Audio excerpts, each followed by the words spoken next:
আসসালামু আলাইকুম। সবাই কেমন আছেন? আশা করি সবাই ভালো আছেন।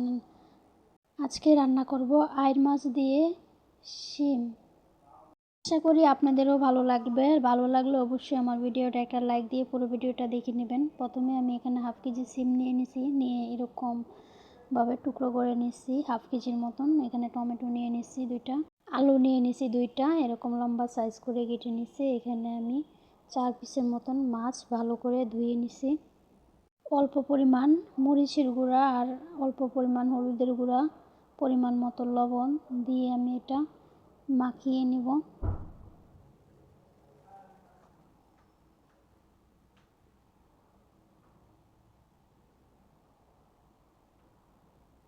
চুলায় একটি কড়াই বসিয়ে অল্প পরিমাণ তেল দিয়ে দিব। কড়াইটা গরম করে নেব হালকা। তারপর এখানে সব মাছগুলা দিয়ে দিব। দিয়ে আমি এটা একটু কড়া করে ভাজবো মাছটা।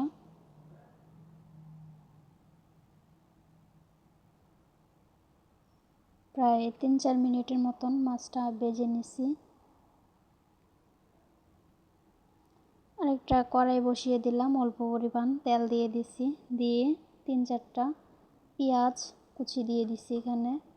দিয়ে আমি পেঁয়াজটা একটু ভেজে নেব।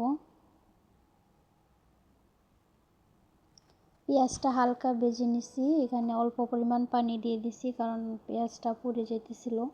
এখানে আমি আধা চামচের মতন হলুদের গুঁড়া দিয়ে দিছি, আধা চামচের মতন মরিচের গুঁড়া দিয়ে দিছি, আধা চামচ ধনিয়ার গুঁড়া দিয়ে দিছি। দিয়ে অল্প পরিমাণ পানি দিয়ে মশলাটা একটু কষিয়ে নেব। আর পরিমাণ মতো লবণ দিয়ে দিব। দিয়ে আমি মশলাটা প্রায় ভালো করে 4-5 মিনিটের মতন কষিয়ে নেব।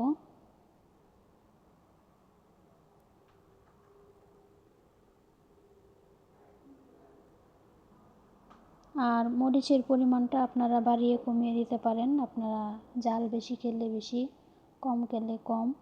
তারপর কেটে রাখা আলু এবং সিমগুলা দিয়ে দিব। দিয়ে নেড়ে চেড়ে ঢাকনা দিয়ে দিব, একটু কষিয়ে নিব। প্রায় 5 মিনিট পর ঢাকনা খুলে আমি আবারও নেড়ে ছেড়ে দিব। আমার শিমগুলো প্রায় কষানো হয়ে গেছে। এই পর্যায়ে আমি কেটে রাখা টমেটোগুলো দিয়ে দিব।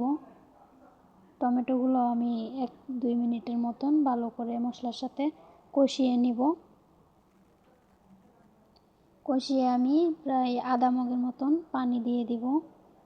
পানি দিয়ে একটু নেড়ে চেড়ে ঢাকনা দিয়ে দিব।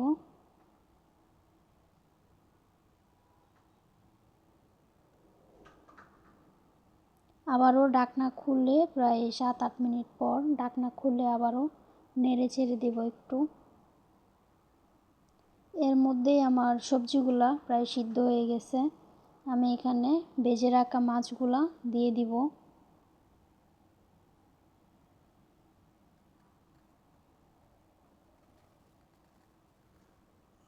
আমি একটু নেড়ে ছেড়ে আবারও ঢাকনা দিয়ে দিব প্রায় 5-6 মিনিটের মতো।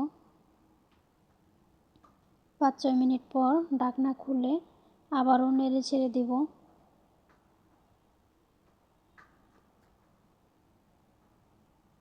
তরকারিটা প্রায় হয়ে এসেছে। আমি এই পর্যায়ে কিছু ধনিয়া পাতা কেটে দিয়ে দিছি। দিয়ে চুলার আগুনটা বন্ধ করে দিছি।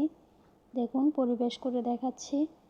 চ্যানেলটি যদি সাবস্ক্রাইব করে না থাকেন অবশ্যই সাবস্ক্রাইব করে দেবেন। আল্লাহ হাফিজ।